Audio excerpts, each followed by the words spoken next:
Hey, so I wanted to talk about the illusion of who we think we are.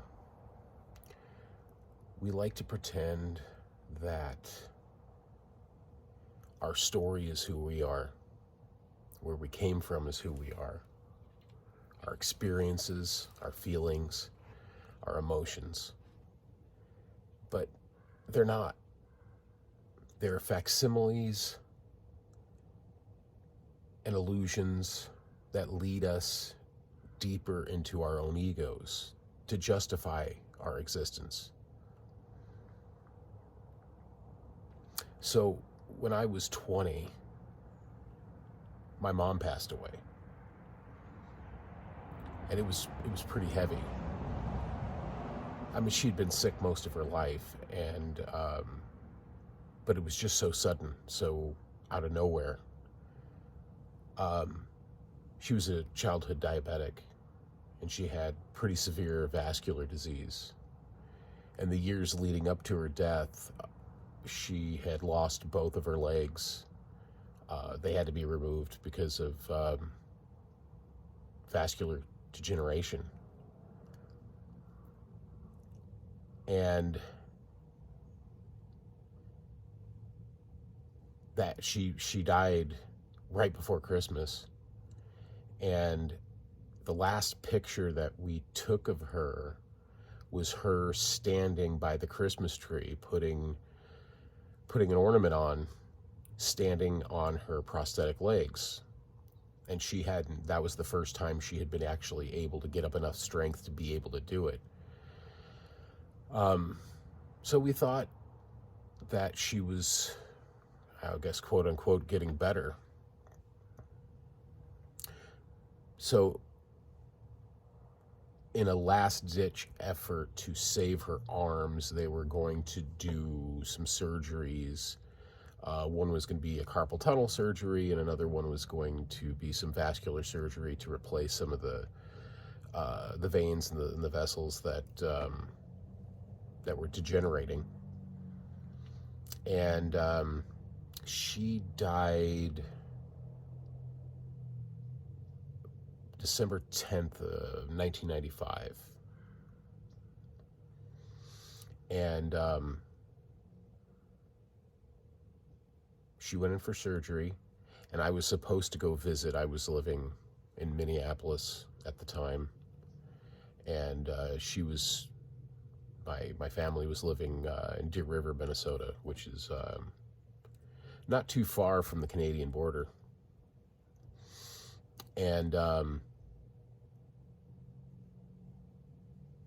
yeah, I got the call. It was a Sunday morning, and I was supposed to go there, but the music store I was working for had a company Christmas party, and one of the head people of the store guilted me into going to the Christmas party because it would mean something special to the owner. And I was like, well, my mom's going in for surgery, but she'll be fine. So anyhow, that's how I woke up that Sunday morning, was my sister calling me and telling me what happened. And it was just a gut punch. Yeah, I mean, it feels like, well, maybe it was being as young as I was, being as unprepared as I was, it just felt like the biggest thing ever had been taken away from me. In retrospect, I don't feel that way anymore, and it seemed extreme. But being in it, nobody could have came to me and said, hey man, everything's fine, it's just death, it's nothing big, it just is what it is, right? And if you've gone through the loss of a loved one, you know exactly what I'm talking about. It's nobody can comfort you in that. Something has been ripped away from you that you never anticipated. Even when somebody's that sick, you can't get yourself ready for something like that. So here's the heart of the story: is my stepfather was pretty abusive. It was mostly psychological kind of shit. And I took the Greyhound bus,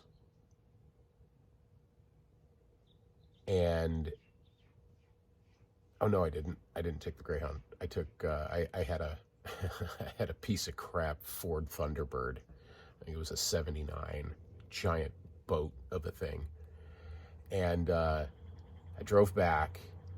And that first night, because my stepdad was an alcoholic, he wanted to go to the VFW and get a couple drinks, and wanted to have a drink with me, even though I didn't drink. And I was like, all right, I'll have a beer, I guess. And I did. I nursed that beer that entire night, because I'm not a big alcohol fan, never have been. And so he drove. In the 90s, you could get away with drinking and driving, right? He drove, and I really should have, because, like I said, I had nursed a beer for like 4 hours. But anyhow, we were on our way home, and he looks over at me and he says, "There's something I have to tell you." I was like, "Oh, okay." He goes, "Your mom never really wanted to tell you this, but I think it's important. The reason you never met your biological dad was because you were the product of a rape." And I was like, okay, that's lovely. And like I said, I was 20. I didn't know the ins and outs of psychology at the time. But it was a thing meant to hurt me on top of hurting me, right? Like, it wasn't painful enough that my mom had died unexpectedly. Now we have another thing to add on to it. And I was still in shock over my mom. I didn't have any shock left. So I just went, oh, okay. And he got into details, she was at a party, and there were a few guys there, and one thing led to another, and she passed out. And I'm like, okay. So there's a chance that one of these three guys could be your dad. I was like, I don't really even fucking care. I've never met my supposed biological dad anyway. I didn't really give a shit. My mom's dead.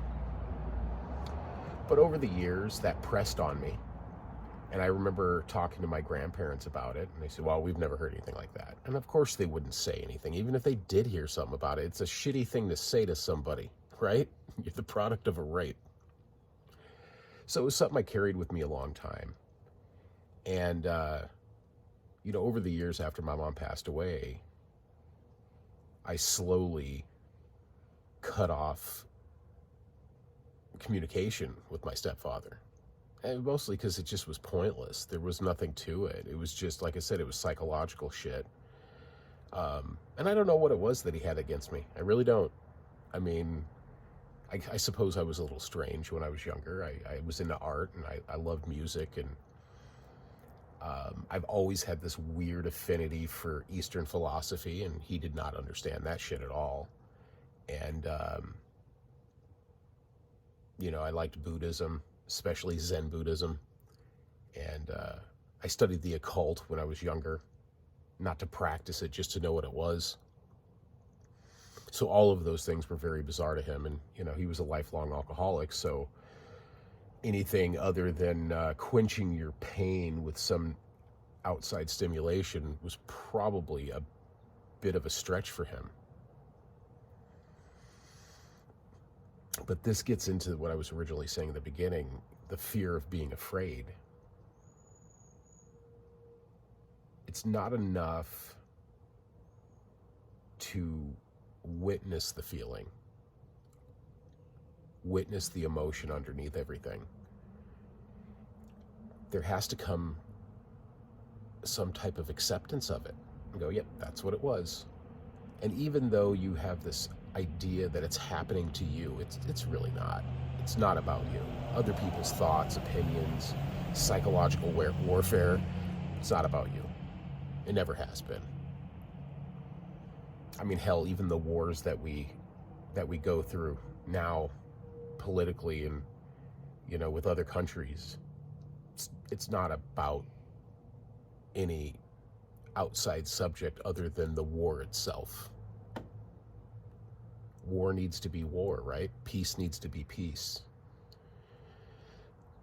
So I suppose my stepfather would have loved for me to have said that hurt, but I never did. I just went, all right.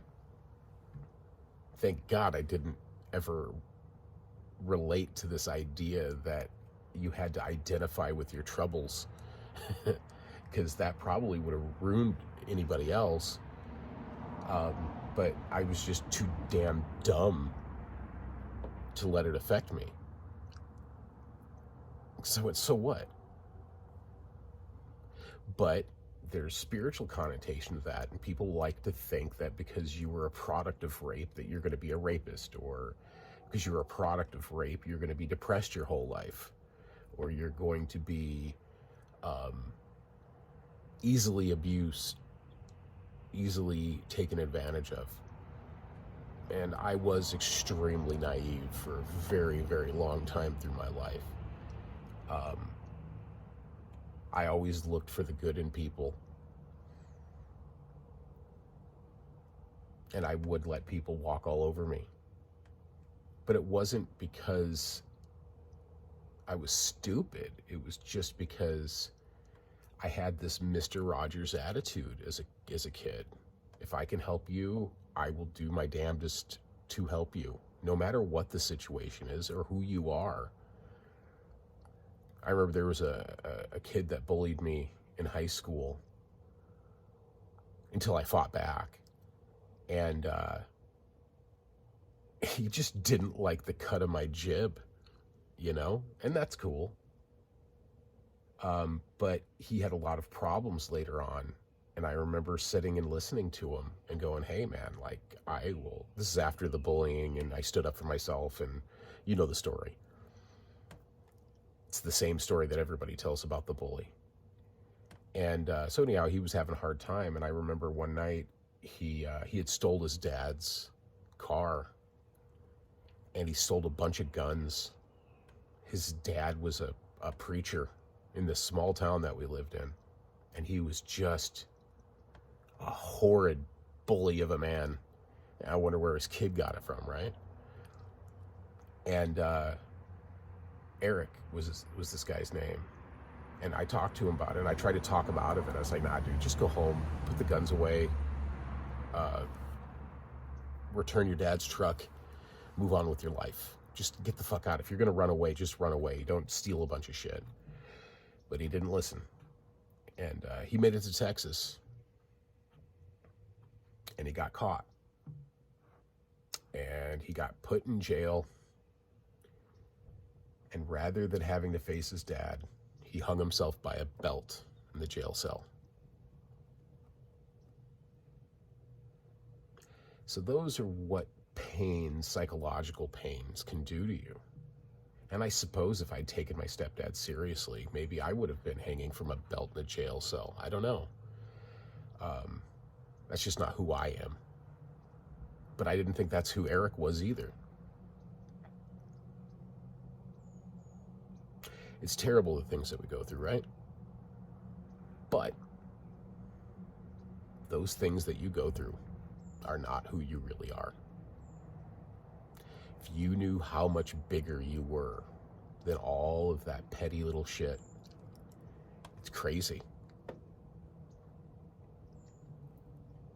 That is one of the things of training the ego that is so relieving. I used to carry a lot of tension. My back is all gnarly because of it. I have to do yoga just to keep myself flexible enough to move. But releasing the ego, it's not just spiritual, it's psychological, it's mundane, it's of this realm of existence. And it's of other realms of existence too. Your heart, your spirit. You start relieving your ego by realizing what you actually are. You are the witness behind everything. You are the consciousness behind everything. Don't let somebody else's opinion of you which is actually an opinion of themselves, affect you in any way. We're always going to be misread, misinterpreted, misunderstood. Don't let somebody else's opinion of you make any fucking difference at all to the rest of your life. Because it has nothing to do with that. Just try to be kind. Try to be a decent human being. Try to be helpful. But don't let people run over you. They are not your problem. You don't have to suffer for someone else because they don't get it. That's their journey. That's their path. It's that stupid cliche saying that you can lead a horse to water, but you can't make him drink. Those cliches are cliches for a reason, because they are true. So don't bother. Lead them to the water and walk the fuck away. Excuse my language, by the way. I get a little too authentic sometimes. But allow yourself the pleasure of no pleasure. Allow yourself the pleasure of no fear. Because one of the worst things in life is the fear of being afraid. Just accept it. Just be one with it. Allow yourself the peace of mind. And as always, much love.